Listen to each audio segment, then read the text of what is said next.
Dolphins are on a losing streak, Sideline has the coverage of the game. Retirement of two legends, coverage from Sergio Busquets and Jordi Alba's last home game with Inter Miami. And a hot streak on the ice, the Florida Panthers continue their strong start to the season. All of this and more on the Sideline.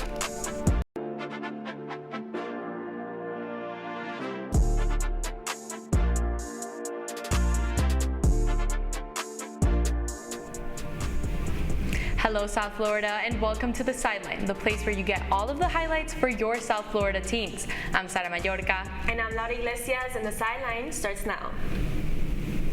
The Dolphins had a close game yesterday afternoon against the Los Angeles Chargers. Sideline's Raquel Kurt was at the game getting fans' expectations before the face-off against the Lightning Bolts. It's been 2 weeks since the Miami Dolphins have been able to see a win, which makes Fin Nation extra hungry for that W. 65,000 fans fill the Hard Rock Stadium to watch them battle against the LA Chargers. Even though it's hot out and even though it's been a tough season once again, the Miami Dolphins fans show up and show out. As the loyal Dolphin fans gather together to tailgate their way into the game, the overall morale and expectations were pretty low. Going against a team that only has had one loss, the Chargers are standing tall against them. I think the Chargers are just dealing with injuries right now. They got two tackles out, and that really hurts the quarterback protection. But I believe they are more disciplined than the Miami Dolphins. They play better fundamental football. They have a better head coach than our coach. They're way better coached than the Miami Dolphins team. I feel like right now the Dolphins are lacking leadership. That's the number one case. We need to change the quarterback. So I feel like we're going to get beat today by 2 touchdowns plus. Having everything going against the orange and teal only means that fans were able to enjoy every single touchdown. Ready to proudly sing and shout the fight song, it almost seems as if fans were able to look past the current record and enjoy the game as much as possible, some being hopeful yet still practical. I'm a true Dolphin fan, have been for a long time, so expectation-wise, look, I'm always going to be a Dolphin fan. I hope to win the games no matter what, but the reality is I don't believe we're going to the playoffs this year, and so whatever happens in this game won't change my opinion and my love for the team, but I have no expectation. I hope to watch a good game, and I just want to go. The orange and teal walk away from the Chargers game with a 27-29 point loss, having their fans go through a literal emotional roller coaster, being able to lead in the first quarter and then having the Chargers lead second, third, and fourth. It was until 9 seconds were left on the clock that the Chargers struck their lightning bolt and scored a field goal, being able to have a win. Unfortunately, fans' expectations were met at this game. I'm Raquel Kurt reporting for Sideline. And the Florida Panthers took on the Owata Senators in their most recent matchup at the Amerant Bank Arena. Looking to sweep their 3-game homestand, the Panthers were down 2 of their best players, but this did not slow them down. Florida's power play delivered 3 goals, and Sergei Bobrovsky stopped 26 shots. With this win, the Panthers remain unbeaten to start the season. The final score was Florida Panthers 6, Senators 2. The Panthers will be playing the Philadelphia Flyers tonight at 7 p.m. The Heat once again face off against the Orlando Magic during another preseason match. The Florida rivals fouled each other plenty throughout the game, with Miami making 25 of their 34 free throws and the Magic making 33 of their 38. The Heat put in a powerful effort despite being without Adebayo, Wiggins, and Powell, but ultimately the Magic took home the victory on their home court with a 120-104 final score. The Heat will go against the Atlanta Hawks tonight at 6. And the awaited friendly match between Argentina and Venezuela had fans watching the game second by second. With the major action of the game happening in the first quarter, with Argentina making the first and only goal of the game. Fans were waiting to see if anything else would happen, but that was it. Venezuela did make some close, dangerous tries, but Argentina managed to completely dominate throughout the rest of the game, not letting it happen. This was the first of 2 international friendlies scheduled in the United States.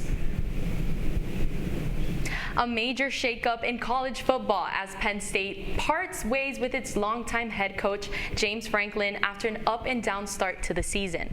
Penn State announced Franklin's firing after the Lions dropped their 3rd straight game on Saturday, falling to 3-3 on the year. Franklin spent more than 11 years leading the program, guiding the team to 7 major bowl games and Big Ten championships. He leaves with a record of 104 wins and 45 losses. The university says associate head coach Terry Smith will take over on an interim basis through the end of the season. And former NFL and Fox analyst Mark Sanchez is recovering at home this morning after a stabbing incident in Indianapolis. The 38-year-old was charged with a felony battery following a parking lot altercation with the 69-year-old truck driver, who was hospitalized and has filed a lawsuit. Sanchez thanked first responders and said he is focusing on healing and time with family. And it's time for our favorite segment, Biggest W's and L's, where we talk about our biggest wins and losses for the week. My biggest W this week, Laura, goes to the Kansas City Chiefs. After a strong performance at the Arrowhead, the Chiefs beat the Detroit Lions 30-17. Patrick Mahomes had another impressive game, throwing for 257 yards and 3 touchdowns. Hollywood Brown led the way with 2 scores, and rookie Xavier Worthy added another. The Chiefs played a clean game, no penalties, no turnovers, proving once again why they're one of the most disciplined teams in the league. Yeah, Sarah, and talking about disciplined teams, my W for this week is going to have to be to Argentina. They picked up a 1-0 win with Venezuela in a friendly match this Friday night in Miami. Even without Lionel Messi on the field, they showed why they're still one of the strongest teams in the world.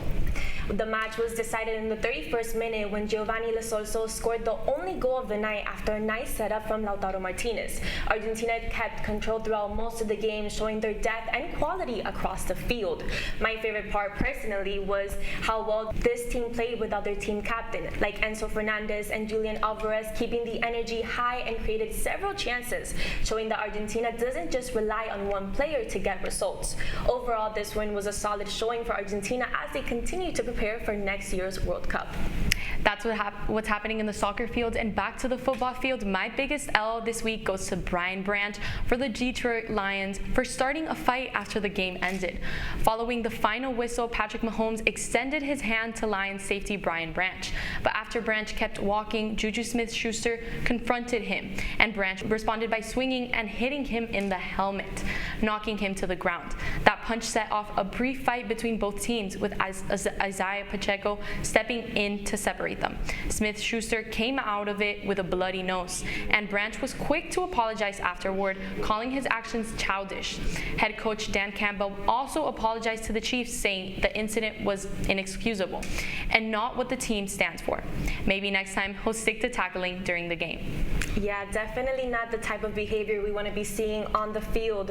And for my biggest L, I'm going to have to give it to the New York Jets. They fell 13-11 to the Denver Broncos in London just last night, dropping 0-6 on the season. It was a tough night for the offense. Justin Fields completed only 9 out of 17 passes for 45 yards. Despite that, the Jets defense kept them in the game, even forcing a safety in the third quarter that briefly gave them the lead. But the Broncos answered back with a 27-yard field goal from Will Lutz late in the fourth quarter, sealing the win. The only good part about the game was the Jets seeing how well their defense fought to keep them alive. Despite the struggles on offense, it showed heart and effort even when nothing was going right. Still, the loss makes it clear that the Jets have some serious issues to fix. We have to go to break, but stick around because here's what's next on the sideline.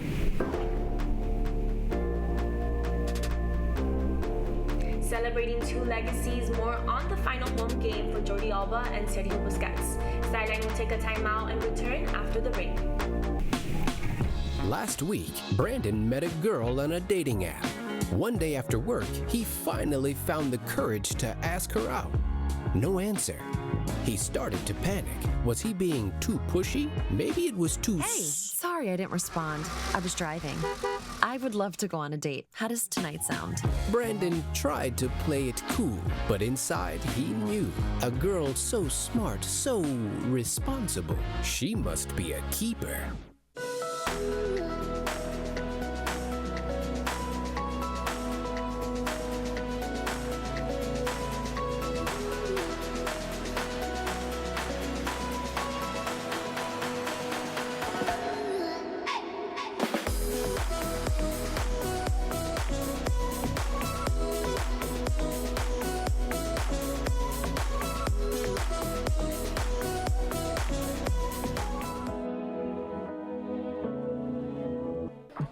How do you know when you've made the right decision? It's the feeling you get in your gut. The one that tells you what's right or wrong. It's the one that says, sure, I can have a drink. Or the feeling that says, okay, I've been drinking. Now what? It's the voice inside you that says, I'm buzzed. Better leave the car when it's time to go. Plan ahead. Catch a sober ride. Buzz driving is drunk driving. Every day, millions of people are connecting. And even though we're overcoming obstacles, watching each other's backs, and banding together, we should still make an effort. To get to know each other on a deeper level. Father, cosplayer, mentor, actor. It's time we take a step forward. Come together and discover how accepting our differences can make us stronger.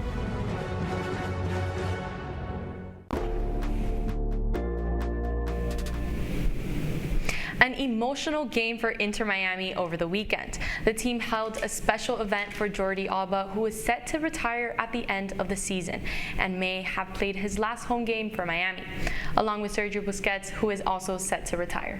And Sideline's Alejandro Hernandez was at the game with more on the special match.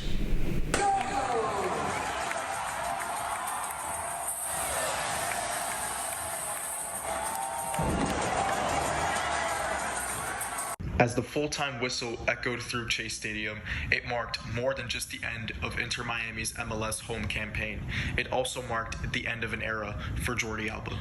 Fittingly, Alba capped off his final home appearance in style, scoring a goal set up by his longtime teammate and close friend Lionel Messi before adding an assist of his own in a memorable farewell performance. After the game, Inter Miami manager Javier Mascherano had high praise for Alba. Surely among the Spanish fullbacks too, I think he's one of the best in history.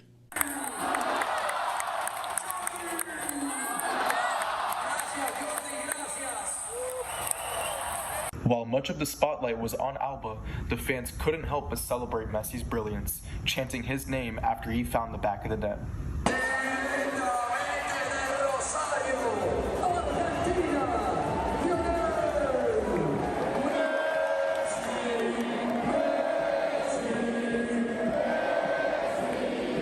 It wasn't just a farewell for Alba.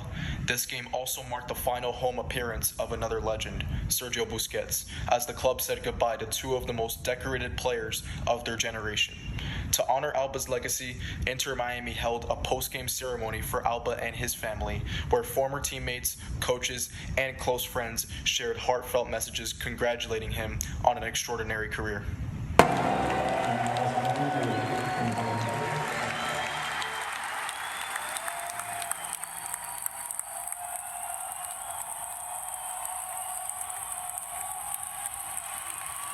And that is all for this week. Signing off from the sideline, I'm Alejandro Hernandez. It's time for this week's Game Picks. Sideline's Esteban Rodriguez gives us his insight on what's to come. Hey, good morning, guys. Let's get into it. First, we have the Miami Dolphins playing in Cleveland against the Browns. Now, neither team is doing great right now. Both teams are playing for their second win of the season, and the Dolphins have the tendency of keeping the game close, even have the lead towards the end of the first quarter. But ultimately, after mishaps in the defense or terribly timed turnovers in the offense, this is the shell of the team that we saw 2 years ago, and it's not looking great. Cleveland has also had their bad luck with close games, but I don't think that's the case this Sunday. It's going to go down to the wire, but give me the Cleveland Browns to beat the Miami Dolphins. Moving on to another type of football, the other type of football, Inter Miami plays Nashville SC, and I think this is going to be a great match. Nashville is still riding their high of winning the first trophy in club history in the U.S. Open Cup at the beginning of the month. That last time these two teams faced off was back in July, and Miami took the victory, and I'm inclined to believe that they'll do it again after beating Atlanta FC 4-0. So sorry, Nashville, but give me Inter Miami to interrupt the championship celebration. And last but certainly not least, we have the back-to-back champs, Florida Panthers, against the Philadelphia Flyers, already for the second time this season. But this time they play in the city of brotherly love. Now, the Cats are undefeated, and the Flyers have been defeated every game of the season so far. So listen, this is a no-brainer, quick and easy. Give me the Florida Panthers to remain undefeated. And that's all for today. I'll send it over to the anchors. I'm Esteban Rodriguez, and until next time. And just a reminder that if you want to keep up with updates, fun segments, and more from our crew, you can follow our Instagram for all things Sideline. Follow us at sideline.caplin, and that's it for today. I'm Laura Iglesias. And I'm Sara Mallorca. Thank you for watching, and we'll see you next week on The Sideline.